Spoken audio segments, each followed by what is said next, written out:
ये वंशावली है। इसी के आधार पे हम प्रपत्र 2 भरेंगे। प्रपत्र 2 भरने के साथ साथ प्रपत्र 3(1) भी बनेंगे, इसलिए कि ये पूर्वज का ज़मीन है। साथ ही ये दखल कब्जा भरेंगे। टोटल बारी बारी से आपको भरने के लिए बताएंगे। अब ज़मीन सर्वे में आपको किसी तरह का कोई दिक्कत होने वाला नहीं है अगर ये काम आप सीख लेंगे तो। नमस्कार, सलाम, आदाब साथियों। मेरा नाम अबुल कलाम, यूट्यूब चैनल कलाम कैटन में आपका स्वागत है। मैं आज आपको प्रपत्र 2 और 3 वंशावली के आधार पे भरने के लिए बताऊंगा। स्टेप बाय स्टेप पूरी जानकारी इस वीडियो में दी जाएगी। तो चलते हैं, वीडियो को शुरू करते हैं। जैसा कि स्क्रीन पर देख पा रहे हैं वंशावली, इस वंशावली के आधार पर हम प्रपत्र 2, 3 और फाइनल भर के बताएंगे। ये वीडियो देखने के बाद दूसरा वीडियो आपको देखने की ज़रूरत नहीं है, क्योंकि इस वीडियो में हम पूरा प्रोसेस बताएंगे। मान के चलिए आपके किसी वंशज के नाम से ज़मीन है, उसके कितने उत्तराधिकारी हैं, फिर कौन कौन है, ये वंशावली बनाने के लिए दूसरा वीडियो बन चुका है, वो वीडियो में देख लीजिएगा। इसमें अगर बताएंगे तो काफ़ी लॉन्ग वीडियो बन जाएगा। अब ये रहा प्रपत्र 2। तो जो भी वंशावली आप बनाए हैं, वंशावली उस ज़मीन के लिए बनाना पड़ता है जो पैतृक ज़मीन होता है, चाहे आपके पिताजी का हो या फिर दादा का हो या दादी का हो। मतलब आपके पूर्वज का ज़मीन है लेकिन आप अभी जिंदा हैं, जीवित हैं, आप अपने नाम से सर्वे करना चाह रहे हैं, उस स्थिति में वंशावली चाहिए होता है। तो हम वंशावली बना चुके हैं। वंशावली में किसी भी पदाधिकारी से या फिर सरपंच से या एफिडेविट बनाने की ज़रूरत नहीं है। पहले क्या होता था कि सरपंच से साइन कराना है, लेकिन अभी कराने की ज़रूरत नहीं है। सिर्फ जितने भी उत्तराधिकारी, मतलब जो भी जितने भी रिश्तेदार हैं वो साइन करेंगे तो मान हो जाएगा। ना ही एफिडेविट बनाना है, क्योंकि रुपये उसमें ज़्यादा लगता है। तो का इतना दिमाग लगाइएगा। और सरकार का आदेश भी आ गया है कि हाथ से बना हुआ, बिना किसी के सिग्नेचर के, खुद परिवार के सभी सदस्य जो उस ज़मीन के मालिकाना हक रखते हैं वही साइन करेंगे तो हो जाएगा। अब हम प्रपत्र 2 के आधार पे क्या करते हैं, प्रपत्र 2 ही ये भरेंगे। उसके बाद एक प्रपत्र 3 आपको दिखा देते हैं। ये है प्रपत्र 3। उसके बाद एक होता है प्रपत्र 3 के साथ एक दखल कब्जा वाला। दखल कब्जा का मतलब क्या है कि एक भूमि है तो आप कौन किधर लेंगे, उस परिस्थिति में यहाँ पर क्या करना पड़ता है, इनको भरना पड़ता है। हम बारी बारी से सभी फॉर्मेट को भर के बताएंगे। यहाँ पर राजस्व देखिए, रैयत द्वारा स्वामित्व धारित भूमि की स्व घोषणा हेतु प्रपत्र। तो राजस्व ग्राम मतलब जहाँ जमीन है, जमीन का एड्रेस भरना है आपका। हो सकता है कि आपका घर कहीं और है, आप जमीन कहीं और जगह है। तो मान के चलिए हम अपना गांव का भर लेते हैं, ठीक है। मेरा गांव जो भी है वो भर दिए। थाना नंबर जो भी है आपका रसीद में रहता है। हल्का नंबर देखिए, पंचायत को ही हल्का बोला जाता है, पंचायत का नाम। लेकिन कभी कभार होता है क्या कि एक पंचायत में 2 हल्का भी होता है, तो उस स्थिति में सिर्फ पंचायत का नाम आप भर दीजिएगा, हल्का नंबर वहाँ पर शिविर में वो लिख लेंगे, या फिर अगर आपको पता है तो आप लिखिएगा, सिर्फ पंचायत भी लिखिएगा तो हो जाएगा, ठीक है। अब यहाँ पर जो भी थाना है, ज़मीन का ही एड्रेस पूरा है, ध्यान रखिएगा, ज़मीन का एड्रेस यहाँ पर आपको भरना है। हम अपना भर लेते हैं। अब तो वीडियो को लाइक नहीं किया तो लाइक कर दीजिए। आप सबसे शिकायत रहता है कि वीडियो को लाइक और कमेंट नहीं करते। कम से कम गुड वेरी गुड, कहाँ से आप देख रहे हैं इतना तो गुड वेरी गुड, या फिर आप कहाँ से देख रहे हैं इतना तो ज़रूर कमेंट कीजिए। तो आप थोड़ा इग्नोर कीजिएगा, साइड से आवाज़ आ रहा है, करने की मजबूरी है। रैयत का नाम, सह हिस्सेदारों का नाम एवं अंश अगर कोई हो, मतलब जितने भी हिस्सेदार हैं, जितने भी हिस्सा पाते हैं उसका नाम होगा। या फिर मान के चलिए आप ज़मीन खरीदे हैं तो होता है क्या, 2 या 2 से अधिक आदमी खरीदते हैं मिलकर के, उसका भी नाम होगा। अकेले खरीदे हैं तब भी नाम होगा। मतलब जितने भी हिस्सेदार हैं सबका नाम होगा। क्या बारी बारी से हम पहला मान के चलिए क्या है, सगुफ्ता नाम है यहाँ पर, तो सगुफ्ता भर लेते हैं। देखिए पत्र बड़ा आया हुआ है, बड़ा इसलिए आया हुआ है कि भरने में आपको सुविधा होगा, चौहद्दी भी यहाँ पर भरने में सुविधा होगा। तो यहाँ पर सीरियल नंबर हम 1, 2 करके कर देंगे जितने भी उत्तराधिकारी हैं। तो यहाँ पर सगुफ्ता, पिता का नाम जो भी है वो आप फिल कर लीजिएगा, ठीक है। एक हम एग्जाम्पल के रूप में आपको बताते हैं, पिता या पति जो भी होगा।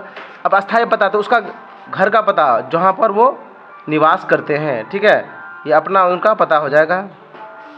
अब खाता कितना नंबर पे है, जो भी खाता है वो आप यहाँ पर फिल कर लीजिएगा। मान के चलिए खाता यहाँ पर 65 है, आपका जो भी रहेगा वो फिल कर लीजिएगा। उसके बाद खेसरा, यहाँ पर इनके केस में 105 है, लेकिन आपका 1 से अधिक खेसरा होगा तो कोमा देकर के आप यहाँ पर लिख लीजिएगा। रकबा मतलब डिसमिल, तो इसके हिस्से में कितना डिसमिल आ रहा है आपको हम वंशावली बनाने के लिए बताया है, इसमें क्लियर बता दिए हैं। तो जितना भी इसके हिस्से में आ रहा है, इनका हिस्से में आ रहा है 20 डिसमिल, तो हम 20 लिखेंगे। अब चौहद्दी का होता क्या है कि उत्तर में कौन है, दक्षिण में कौन है, पूरब में कौन है और पश्चिम में कौन है। मान के चलिए इसमें नईम है, ठीक है, आलम है। आपके केस में कुछ अलग भी हो सकता है, अनमोल है, साजिद है, फॉर एग्जाम्पल के लिए, ठीक है, भर दिए। उसके बाद जमीन, किस्म जमीन, जमीन किस तरह का है, खेती वाला है कि बसने वाला है। आवासीय अगर होगा तो आवासीय फिल कीजिएगा, अगर खेती वाला होगा तो लिखिएगा खेतीहर, ठीक है, खेतीहर, खेतीहर अगर है। अब शेष छोड़कर लगान, तो शेष छोड़कर लगान 4 प्रकार का शेष होता है, तो उसमें छोड़ करके जो भी रसीद में आपका है वो फिल कीजिएगा। अगर मान के चलिए गलत भी फिल किया तो कोई दिक्कत की बात नहीं है, हमें 30 रुपये फिल कर लेते हैं।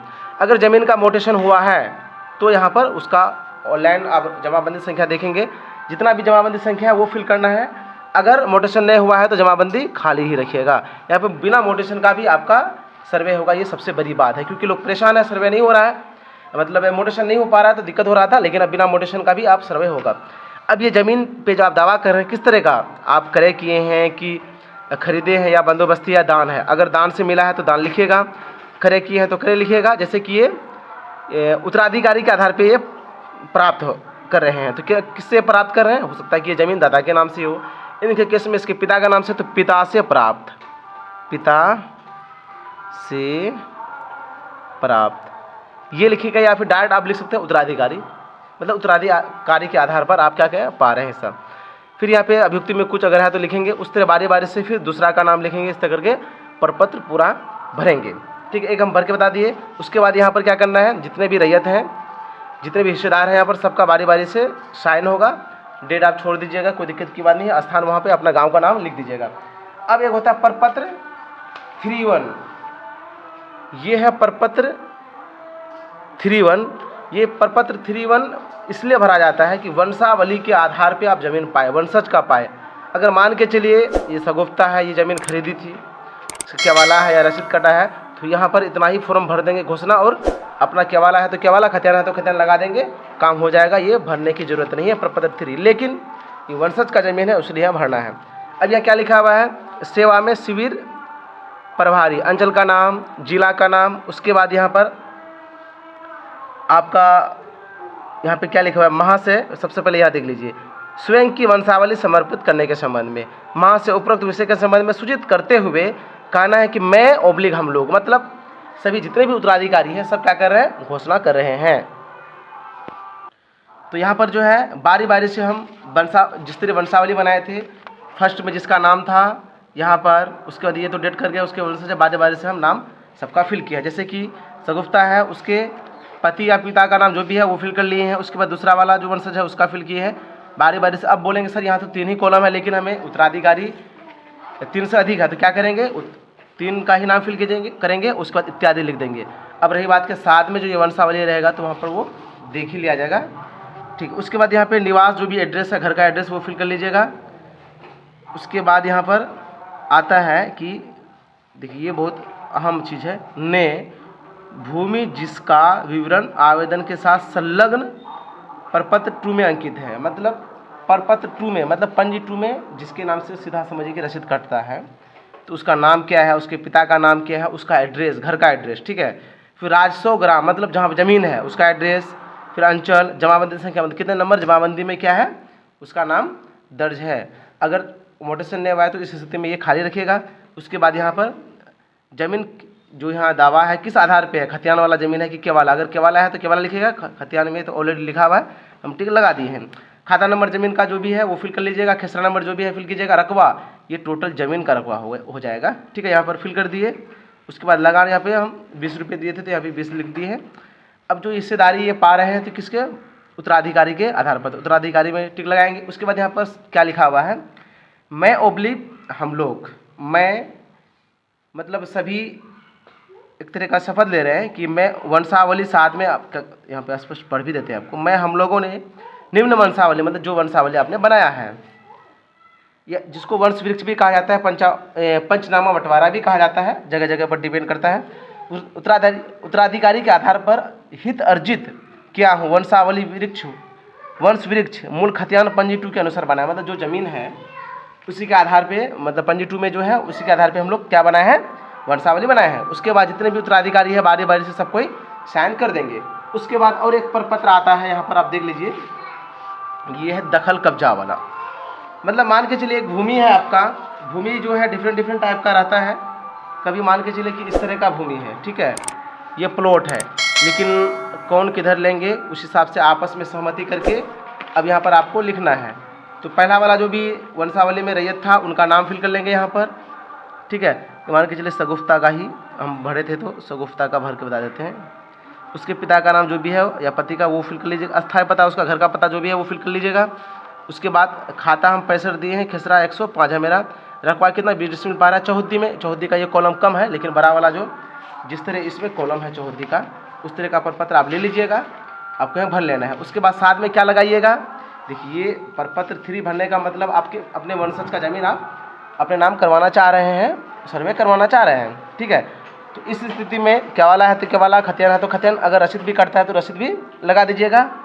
उसके बाद आप अपना आधार कार्ड और वोटर आईडी कार्ड अगर बना है तो वोटर आईडी कार्ड, जितने भी सदस्य हैं सबका, जितने भी उत्तराधिकारी हैं सबका बारी बारी से साइन होगा, सभी का डॉक्यूमेंट्स लगेगा।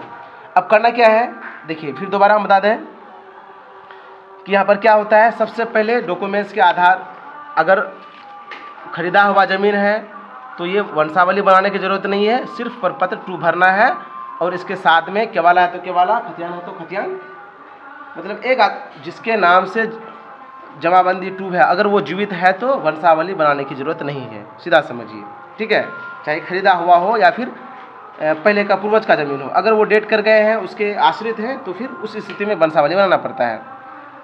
वंशावली बनाना ये प्रपत्र 2 भरना है, सबको तो प्रपत्र 2 भरना है ही। फिर उसके बाद 3 भरना है, 3-1 के बाद ये दखल कब्जा वाला, उसके साथ ये वंशावली रहेगा। उसके बाद खतियानी ज़मीन है तो खतियान, केवाला वाला ज़मीन है तो केवाला, और रसीद अगर कटता है तो रसीद। उसके साथ ही और एक चीज़ लगेगा, क्या लगेगा, शेड्यूल बंटवारा। शेड्यूल बंटवारा का मतलब ये है कि यहाँ पर जो है आप तो यहाँ पर इससे भी हो जाएगा, लेकिन शेड्यूल बंटवारा इसलिए लगता है, मान के चलिए उस शेड्यूल बंटवारा में पूरा डिटेल्स रहता है कि ज़मीन है, ये ज़मीन है, फिर और भी ज़मीन है, वो जितने भी ज़मीन आपके हैं उसमें सब दर्ज रहेगा। वो दूसरे वीडियो में हम बताएंगे बनाने के लिए भी। तो शेड्यूल बंटवारा में क्या होता है कि मान के चलिए एक प्लॉट यहाँ है, फिर एक कहीं है, तो अगर एक ही जगह सब लेना चाहेंगे तो कितना करके मिलेगा, बहुत कम मिलेगा। लेकिन आपसे सहमति से लोग क्या करते हैं, कोई यहाँ ले लेते हैं, कोई वहाँ ले लेते हैं, तो वो लिखित होना चाहिए, उसी को बोलते हैं शेड्यूल बंटवारा। तो वो पेपर भी चाहिए, और सभी जितने भी डॉक्यूमेंट्स हम बताएं सबका स्कैन करके आपको ऑनलाइन ही प्रपत्र 2 भरना है और 3 भरना है। मतलब ऑनलाइन आपको जमा करना है, ऑफलाइन जमा करने की ज़रूरत नहीं है। क्योंकि अमीन साहब से मेरी बात भी आए थे, तो बोले कि सर ऑनलाइन ही कर दीजिए, ऑफलाइन अगर देंगे आप तो भी उन लोगों को ऑनलाइन करना पड़ेगा। तो आप ऑनलाइन करेंगे खुद से तो बेहतर रहेगा, अच्छी तरह से किसी कंप्यूटर ऑपरेटर से, या आप खुद से ऑनलाइन करेंगे। इसी के आधार पे हम जो है ऑनलाइन करने के लिए भी बताएंगे। उम्मीद करते हैं कि आप समझ गए होंगे। इसके अलावा अगर कोई भी क्वेरी है तो आप कमेंट कीजिए, लेकिन आप सबसे शिकायत रहता है कि वीडियो को लाइक और कमेंट नहीं करते हैं।